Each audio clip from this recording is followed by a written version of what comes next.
Hello, I'm Joel Shapiro.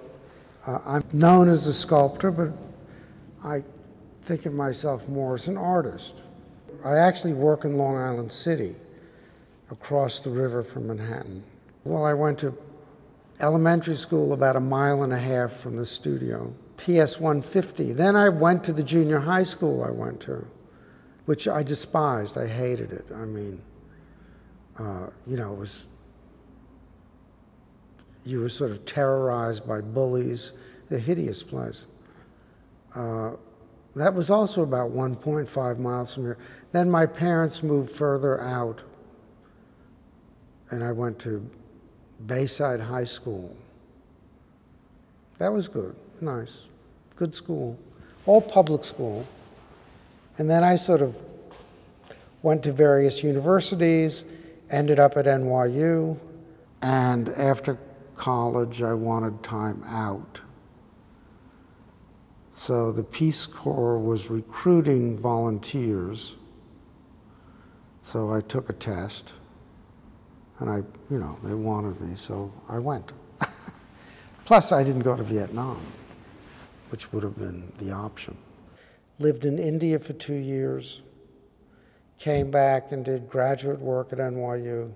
I thought I needed that in order to get a teaching job, to make money. I mean, the idea of making money as an artist is something that's kind of new. In the 1960s, I don't think it was as commodified.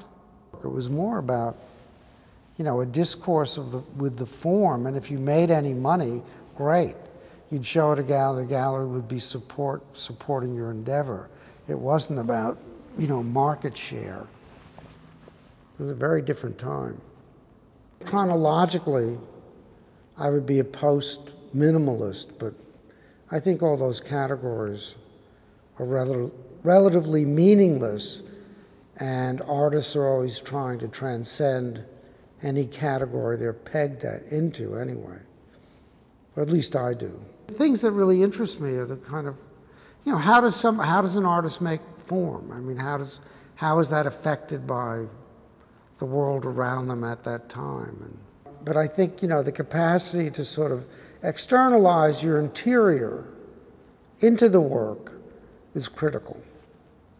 And to find some mechanism that allows you to do that. And I think that's what artists struggle to find. Some means that's individual that allows them to express their thought.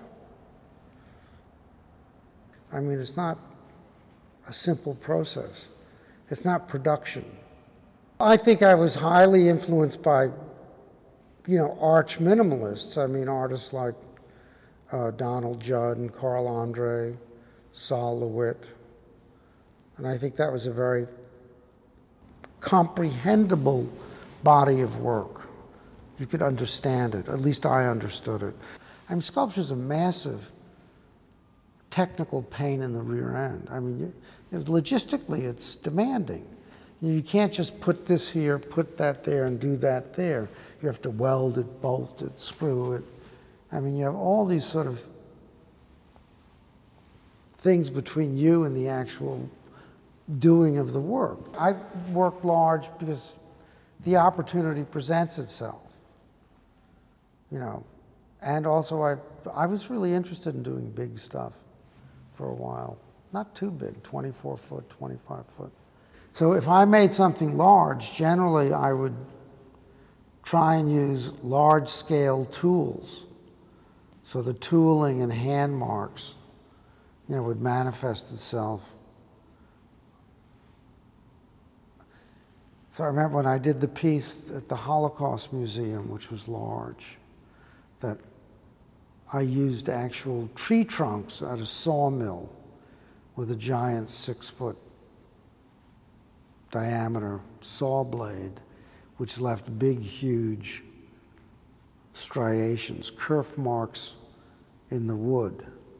Is the moment of conception when you actually do the piece in the real world. Sometimes you make a model, and then the actual thing that you finally construct is infinitely better. and sometimes it's dead on arrival. But I think there are moments where, when you're really working, it's about some big leap of faith. And you also know when you've really done something. And I think that's what everyone wants. You want this moment of departure from what you've known. And I think that that's that's the great emotional high of being an artist. It's really great. That's a phenomenal feeling. You really get elated because you're it's beyond what you know. You're into some new realm. But you can't will it.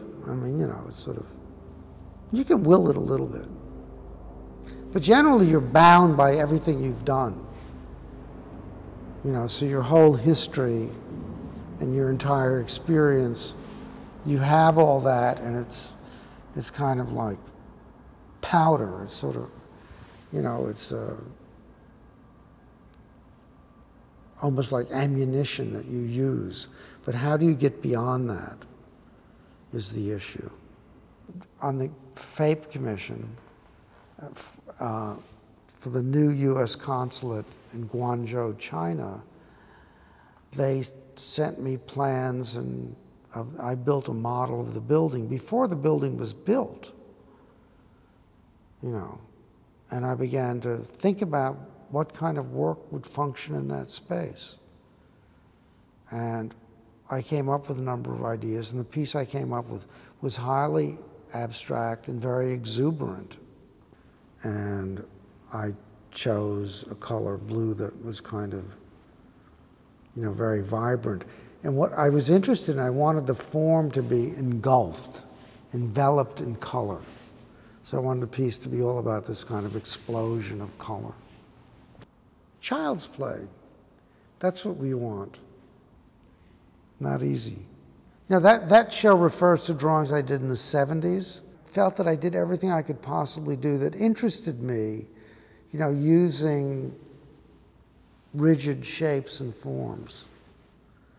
So I began to just explore more fluid forms that were very quick to try and capture, my emotional or my thought at the time. They're kind of sexy, those drawings.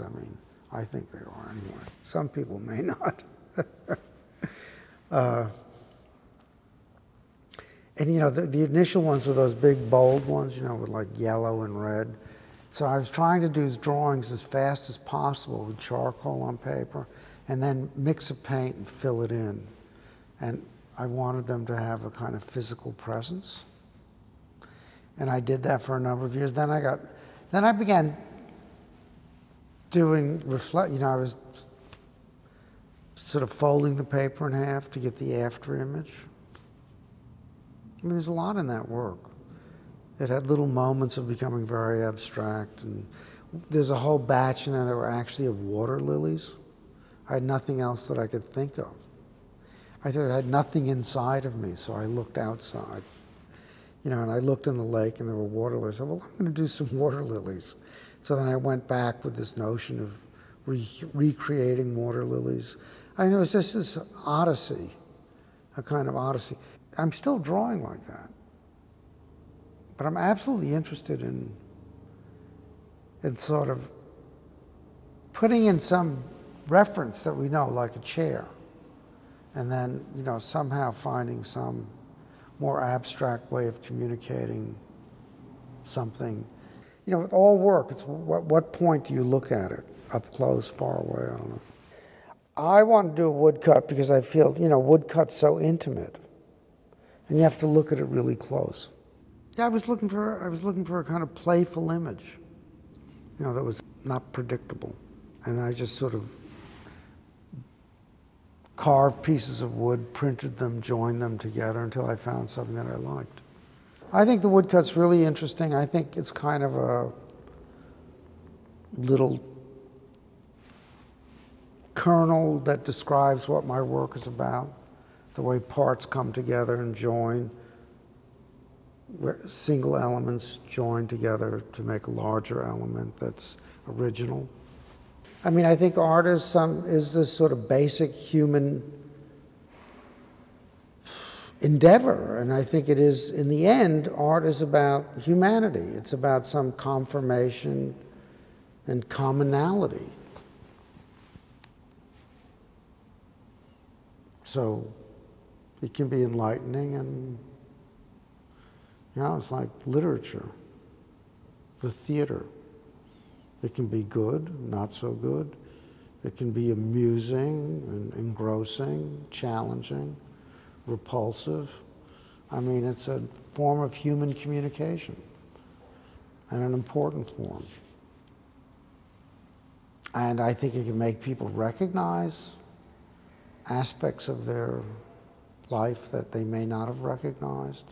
You know, it's a discourse, like having a conversation, except you're not having a conversation with someone else. You're having a conversation with somebody else via their visualization. And it can be very beautiful, very uplifting, very spiritual, or it could be deeply depressing. I mean, you know, it's about, I think art's important, very important for me. It was sort of my salvation. I think art's kind of portrait of our time. It gives you greater understanding and insight, perhaps.